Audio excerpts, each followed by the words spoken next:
కావచ్చు, ఆయనకు ఉన్నాయి కావచ్చు, నేను లేవంటలేను. నాకు ఏమని ఆయనను అడుగుతలేను. మీరు అడిగితే మీకు ఎవరికైనా ఇస్తాడా?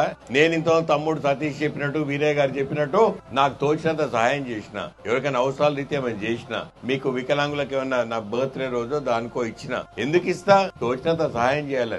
ఏ ఒక్కరికైనా ఒక వెహికల్ ఇచ్చిండా అని అడుగుతున్నా. ఏ ఒక్కరికైనా 50,000 రూపాయలు ఇచ్చిండా? ఏ ఒక్కరికైనా 1,00,000 రూపాయలు పెట్టి ఒక చదివిపించిండా? నేను డాక్టర్లను చదివిస్తున్నా. ఐఐటి పిల్లలు పేపర్లలో చూస్తా.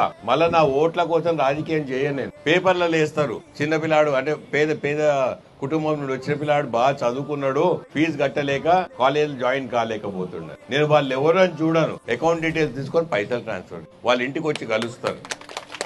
కలిసినప్పుడు ఎంత తృప్తినిస్తుంది. నాకు ఇవాళ పైసలు ఇంత సహాయం చేసే స్తోమత ఉంది కాబట్టి సహాయం చేస్తా. ప్రజా జీవితంలో వచ్చినాం, ప్రజల మధ్యలో తిరగాలి, ప్రజా క్షేత్రంలో ఉండాలి. ఎందుకు వచ్చినాం రాజకీయాలకు? మేము సంపాదించుకున్నాం, చదువుకున్నాం, ఓ స్టేజ్కి వచ్చినాం, పిల్లలు పెళ్లిలైనాయి, అందరు మంచి సెటిల్ అయినరు. నేను ఇంకో పని చేయాలి. ఎప్పటికెళ్ళో రాజకీయాల మీద ఇంట్రెస్ట్ మక్కువ ఉంది, తిరుగుదామని తిరిగిన. ఆదరించారు, గెలిపించినాక అయిపోయింది రాబాయ్, నా పని అయిపోయింది, పోయి ఢిల్లీలో కూర్చొని మళ్ళీ ఎలక్షన్లు వచ్చిన మళ్ళీ దండాలు పెడితే మీరే ఓట్లు వేస్తారు. వీరయ్య గారినో లేదా సతీష్ నో పిలిచి మీటింగ్ పెడతారు, దండాలు పెట్టి మీకు ఇంత భోజనం పెడితే మీరే ఓట్లు వేస్తారని పోతే ఆయనకు నాకేం తేడా ఉంటది? 5 సంవత్సరాలు అక్కా చెల్లెలు అన్నదమ్ములు అందరూ చెప్తున్నా, 5 సంవత్సరాలు ఇదే గడ్డ మీద ప్రతిరోజు తిరిగిన.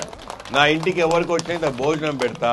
ఎవరైనా మధ్యాహ్నం వస్తా అంటే ముందే చెప్పి పెడతా, ఇంకో ఇది వంట పెట్టినా. ఇవాళ యాక్షన్ చేస్తాను పెట్టలేదు, ఎలక్షన్ల కోసం పెట్టలేదు.